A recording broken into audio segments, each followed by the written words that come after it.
السلام علیکم، ارسن فیکم فی الدرس العاشر، اور یعنی 10 والا لیسن مدینہ عربک بک سیریز کے اندر. اور اس کے اندر ہم مطلب مختلف چیزیں کریں گے، تو آپ میک شیور کریں گے کہ آپ کے پاس اپنے وہ نوٹ بکس ہے جس کے اندر آپ یہ چیزیں ساری لکھ سکیں.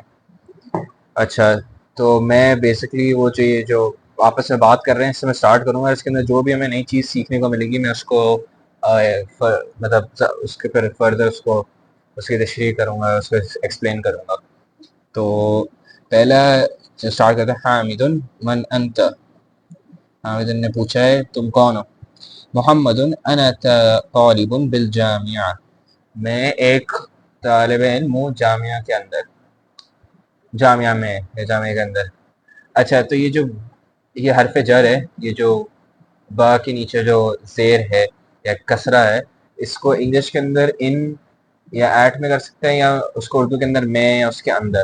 تو مثال کے طور پہ انا بالجامعہ، انا درسو بالجامعہ، میں جامعہ کے اندر تدریس پڑھ رہا ہوں، میں جامعہ کے اندر پڑھ رہا ہوں میں. تو اس طریقے سے آپ اس کو یوز کرتے ہیں. آپ اس کے جملے کے اندر اور دیکھیں گے تو اور سمجھ آئے گا. ابھی کے لیے کیا ہے کہ ان یا ایٹ یا اس کے اندر یا میں، یہ اس طریقے سے کرتے ہیں. انا طالب بالجامعہ، میں جامعہ کے اندر پڑھتا ہوں، میں جامعہ میں پڑھتا ہوں.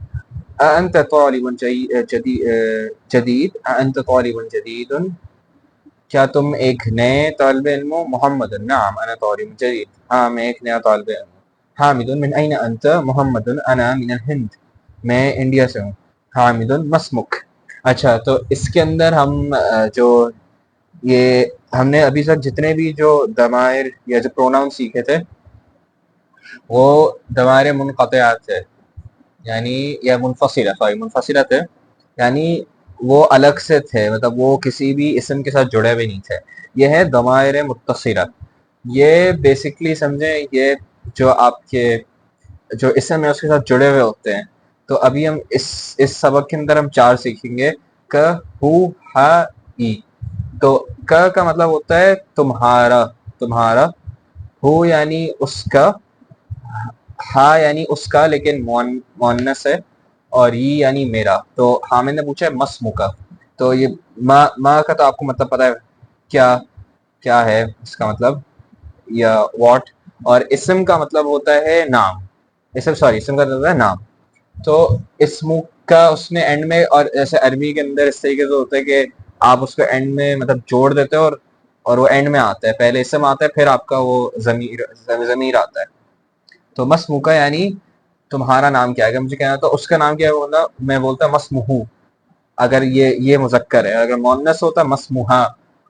اور پھر اگلے جیسے جملے کے اندر آتا ہے محمد اسمی، میرا نام محمد ہے، میرا نام محمد ہے، ہاں میرا نام محمد ہے. حامد ومن هذا الفتى الذي معك، اور یہ کون سا لڑکا ہے جو، یہ ہم نے پچھلے لیسن میں اس میں موصول سیکھا تھا الذي. ومن هذا الفتى الذي معك، اور یہ کون سا لڑکے تمہارے ساتھ ہے. تو مع کا عند جو مطلب ہے، عند اور مع کا مطلب کافی حد تک سیم ہے، لیکن اس کے اندر بھی چھوٹی سی دقیق سی فرق ہے، وہ ہم اس کو آگے پڑھیں گے. تو مع کا ہوتا ہے اس کے ساتھ یا ود. تو ومن هذا الفتى الذي معك، یہ کون سا لڑکا ہے تمہارے ساتھ ہے. محمدن ہوا زمیلی، یہ میرا کلاس میٹ ہے یا میرے ساتھ کلاس میں پڑھتا ہے. حامد اہوا ایضا من الہند، کیا وہ بھی.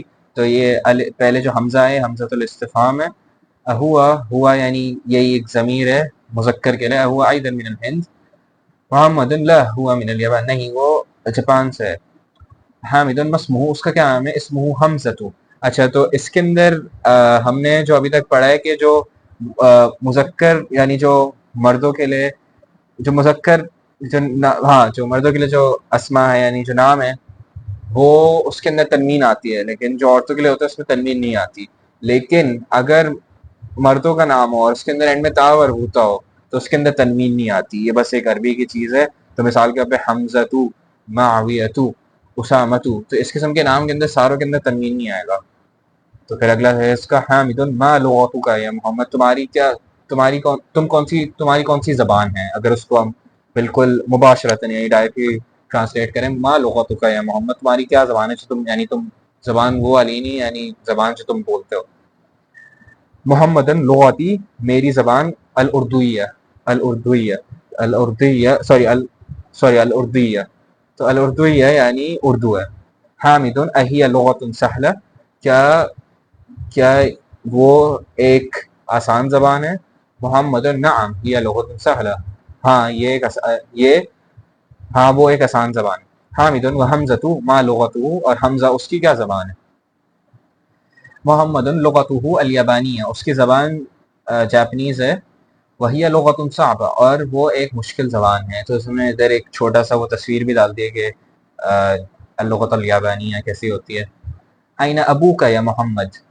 اچھا ابھی تک ہم نے یہ ایک عربی کے اندر ایک 5 ایسے اسماء آتے ہیں جس کے اندر نا ہم ایکسٹرا واو ڈال دیتے ہیں اگر وہ مرفوع ہو. اگر مرفوع اور اس کے ساتھ ضمیر متصلہ ہو، جیسے اس کے اندر آئین ابو کا، تو یہ اس کا جو اوریجنل یعنی جو اصل ہے وہ ہے اب اور اخ. اب کا مطلب ہوتا ہے ابو یعنی فادر یا والد، اور اخ کا مطلب ہوتا ہے بھائی. تو ایسے 5 اسماء ہیں، ابھی ہم اس لیسن کے اندر 2 پڑھیں گے.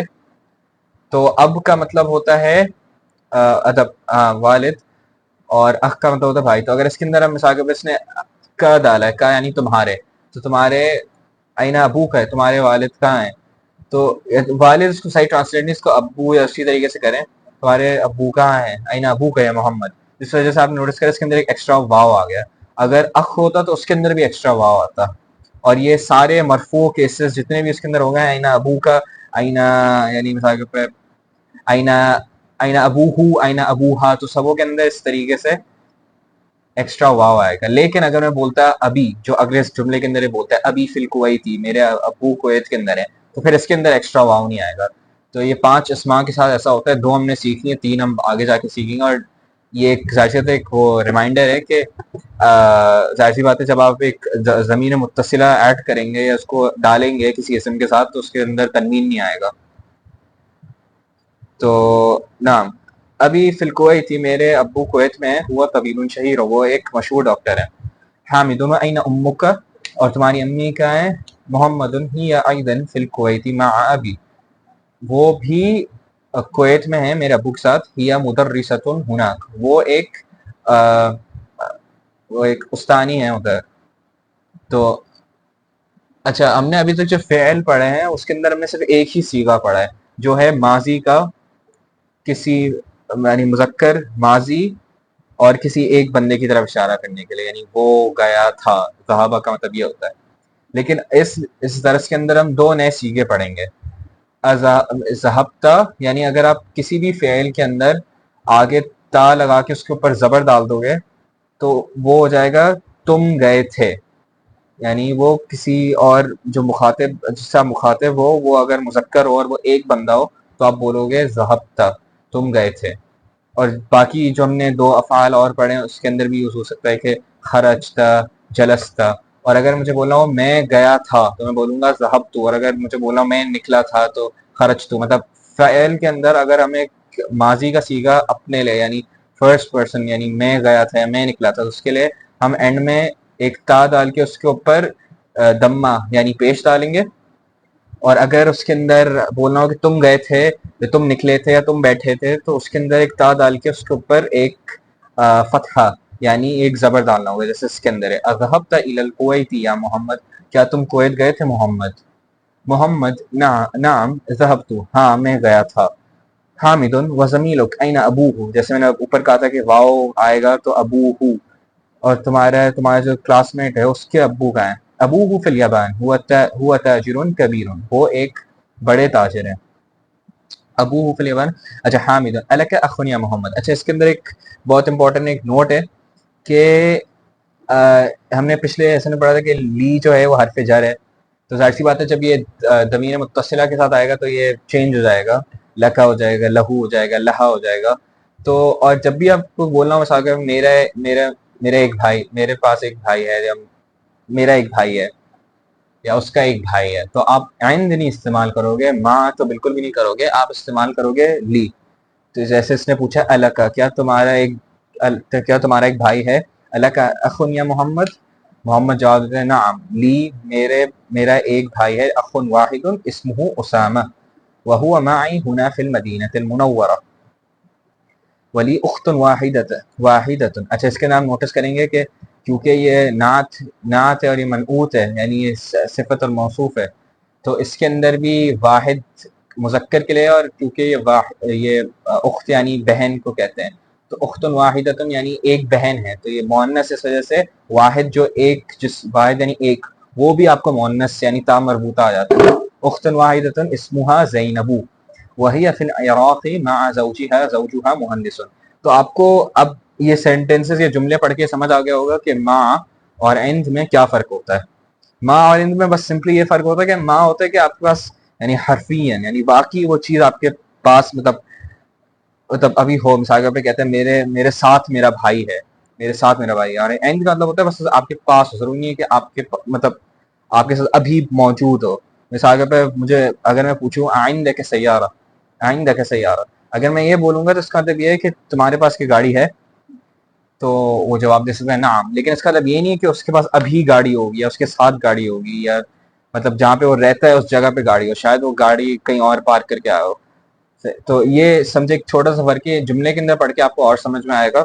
تو ماں عند کا فرق یہ پتہ ہونا ضروری ہے اور یہ لی جو ہے تو اور آپ سوچیں گے کہ عند اور لی کے اندر کیا فرق ہے تو لی سمجھے اس وقت یوز ہوتا ہے جب آپ کی کوئی ایسے حصص یعنی حصے ہوں آپ کے باڈی کے اندر جو آپ سے مطلب الگ نہیں ہو سکتے. یہاں پہ لی فمون میرے پاس ایک منہ ہے لی فمون تو میں ایسی چیزوں میں ایک لی یوز کروں گا. لیکن اگر مجھے بولنا ہو کہ عندی سیارہ میرے پاس ایک گاڑی ہے تو پھر اس کے اندر میں عند یوز کروں گا.